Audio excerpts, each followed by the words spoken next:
Hello everyone, my name is Alicia Jackson, licensed professional counselor. Thank you so much for tuning in. As today we are talking about the We Need to Talk About Cosby documentary. Before we get started, I want to, of course, ask for you guys to subscribe to the channel and, of course, like the video as we are currently building the momentum with my channel. I'm so excited for the new subscribers that have come aboard. I want to set the tone before we start with this documentary because this documentary is covering some very heavy stuff, okay? So first, if you have not seen any of my documentary reviews, how I go through them is just three categories. So one is what I didn't know about the person that's being covered, because it's usually an individual. And second, what stood out for me clinically, like what's some of the themes that stood out for me.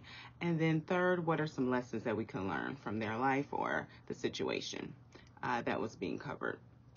So normally I do a lot of pictures as I'm talking, as seeing me talk isn't as engaging, right? And so having the pictures can kind of help paint the story of what I'm describing. I'm not going to use a lot of pictures in this documentary just because of the sensitivity of the matter. I don't want to activate, ignite, or trigger anyone that might be watching. And also want to make sure that any of you who may find this information, because we will be talking about sexual assault, that if this information is activating, triggering, or ignite some things within yourself, to make sure, please, that you seek out therapeutic services or connect yourself to your provider that you're already working with. As this channel is not a substitute for therapeutic care, it is to provide psychoeducation from a centered place. That's the goal, so we can have discussions like this one from a centered place, okay? And so make sure definitely that you take care of yourself. I will have resources in the description under this video for you to reach to and to connect to, okay? So I want to make sure that I did note that. All right. So let's get into this documentary. I am doing this with definitely some confliction within myself, and at the same time, I thought it was very necessary for me to cover this documentary. So let's go for what I didn't know. So some of the things that I saw in the documentary that I was not aware of, I wasn't aware of how instrumental Bill Cosby was with changing the image of how Black people were seen on TV. Like, I was aware of it because I was young when the Cosby Show came out as a child. So I was aware of it in a child's mind, if that makes sense, not aware of it as looking at the grand scheme of things, of all the things that were happening in the time culturally, and how Bill Cosby even advocated for Black stuntmen to be employed, all of that, having all the behind the scenes people being Black and helping them to be employed and establish a career in Hollywood. So he was very instrumental into that. I didn't know. I knew that he was a philanthropist. I knew that he donated to colleges and even helped people get through college, but I didn't know that he specifically donated $20 million to Spelman. And some of the things that I also didn't know were the exact details surrounding the allegations.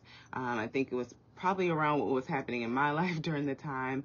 In 2014 was the year my father passed. In October, then I was looking at when the allegations came out. I said, oh, okay, no wonder I wasn't really like present and really paying attention to this. But the details and how heavy the experiences and how real the experiences were of these women giving their truth, it was devastating. It was earth-shattering. It was definitely a lot to take in. I did not know that Bill Cosby had dropped out of high school and obtained his GED in the Navy, and then went to Temple University, where he didn't graduate. I thought he graduated from Temple University, but then later on got his his doctorate degree, but actually once he acquired a lot of fame, then he obtained his master's degree in education, and his doctorate was a honorary doctorate. And there's some, I guess, some issues about the legitimacy of it as well, because it was on Fat Albert, was his dissertation was on that.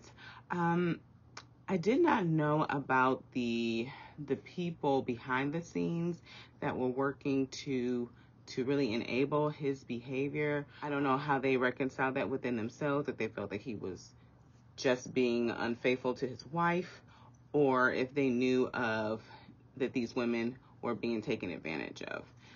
Like having rows of models being at the show, and then them going to his green room or his private room when there were public tapings of the show.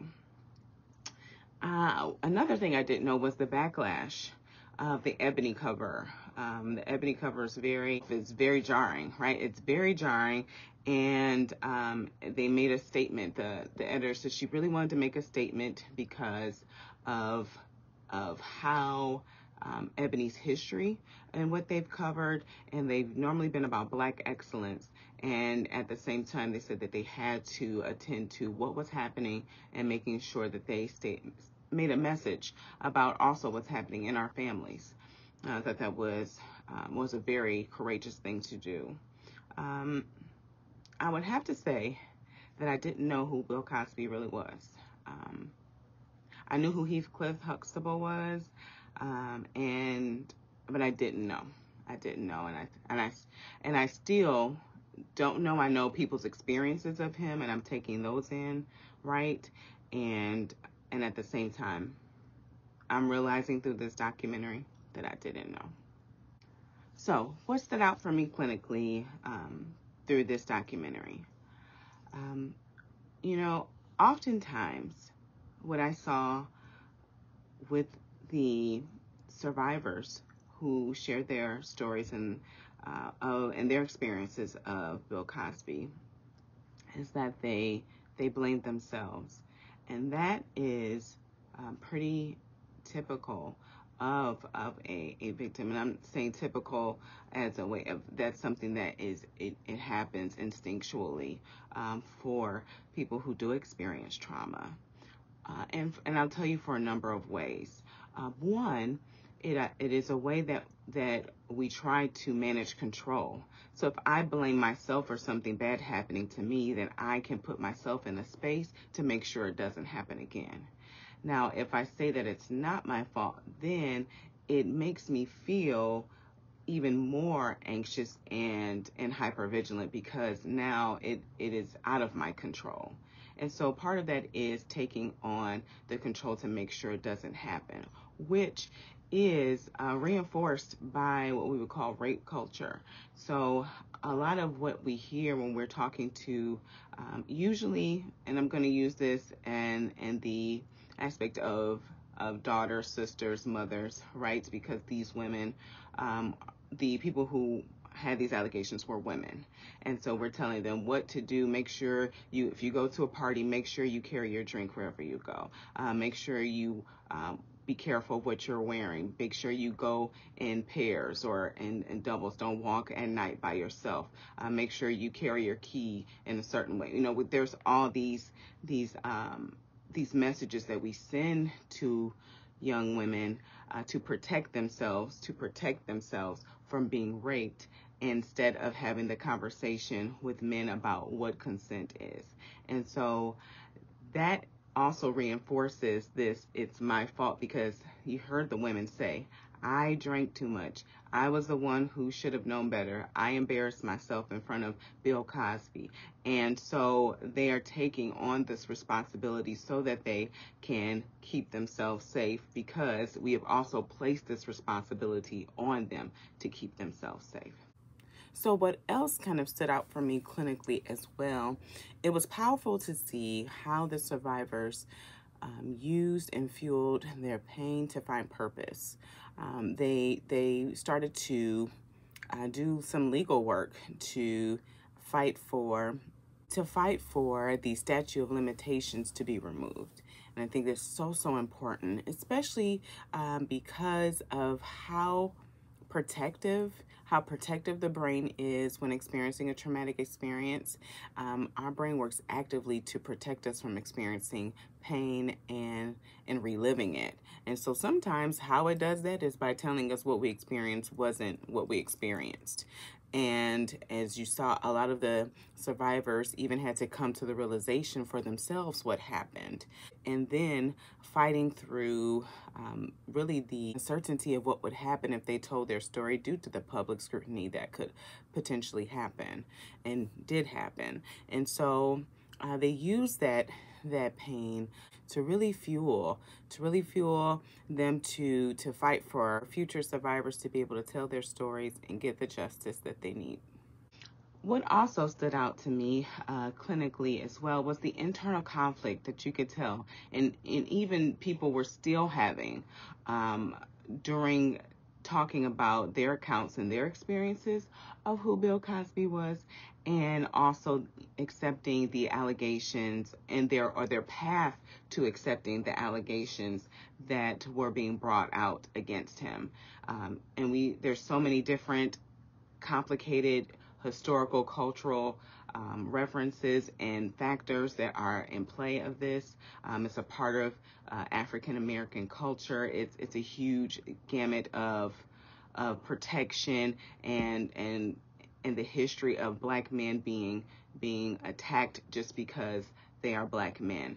And so having that be a part of our experience in this country, and then also having this public figure who has made Black people or the image of Black people more acceptable, then be called out to these numerous allegations. You can see how people were so torn and struggling to accept it. There were some people who were definitely more open and more quick to accept, but you could see people who maybe had like a more closer relationship with him, people who were just had a hard time accepting that this is really what happened. This is really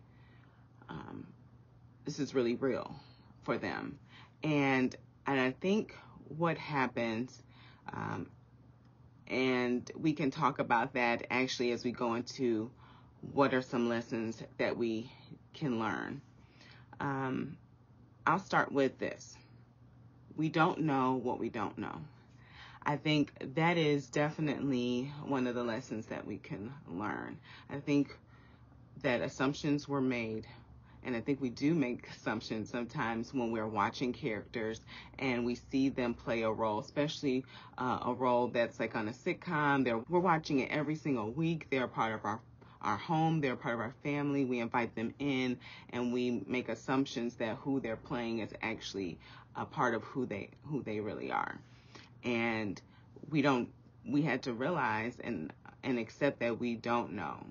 We don't know who Bill Cosby is. We know who Heathcliff Huxtable is, but we don't know who Bill Cosby is. And so in that, when I was referencing the internal conflict before, that you could see with many of the people, even the survivors, who were telling their stories, that internal conflict is grieving who people thought and who we thought Bill Cosby was, right? And coming to the exception of these allegations. We have to grieve Heathcliff Huxtable. We have to grieve the person who created wonderful memories, created a beautiful story of a Black family, created a platform for a different world to be birthed, created wonderful jokes and inside jokes between colored people, and we have to get to a place where we are accepting, and that takes time.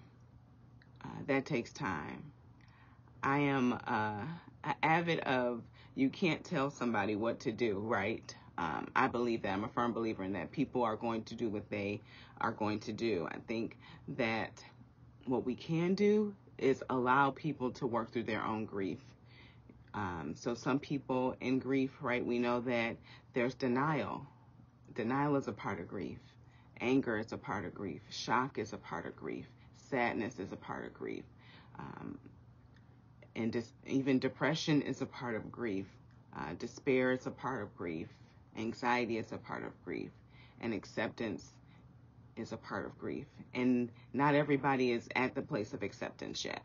So giving grace for everybody who's not maybe at their stage of grief that you are when taking in this information.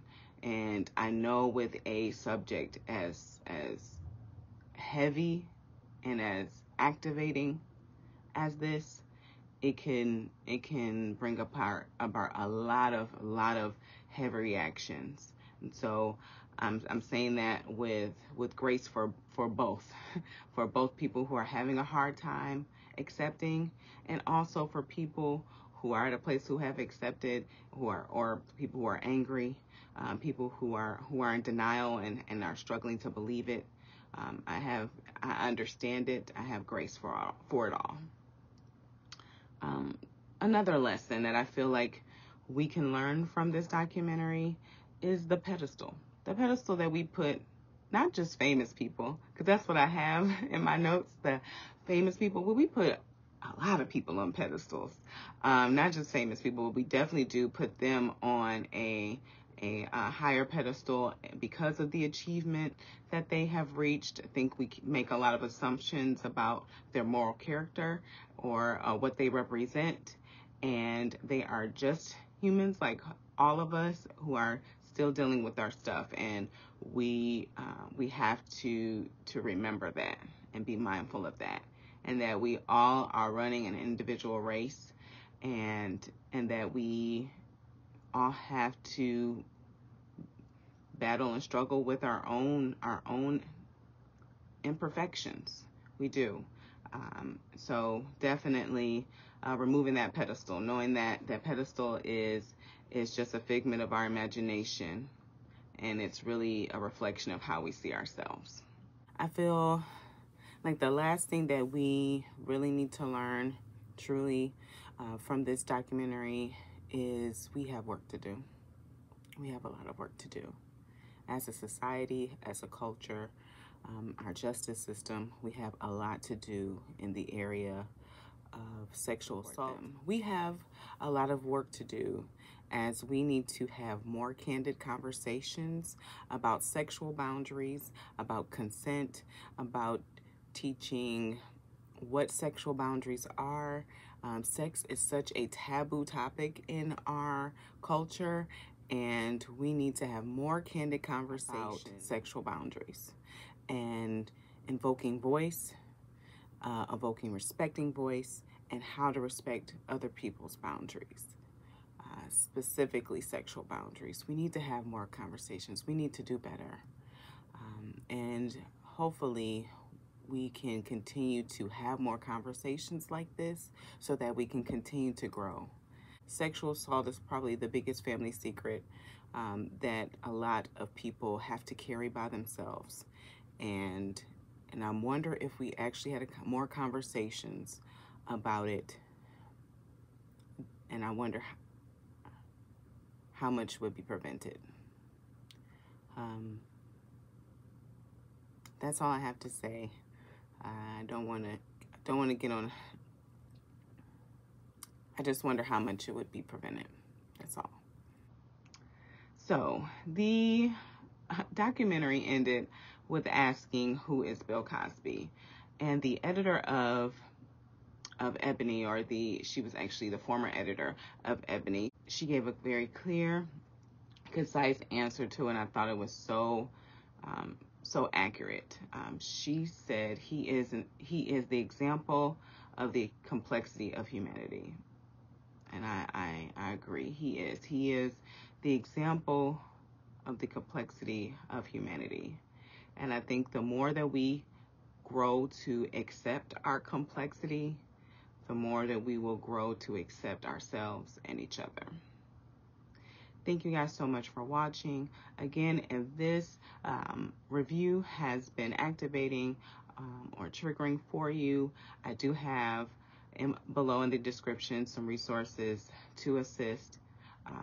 Please take care of yourselves. Thank you so much for watching. As always, be cool, be calm, be centered.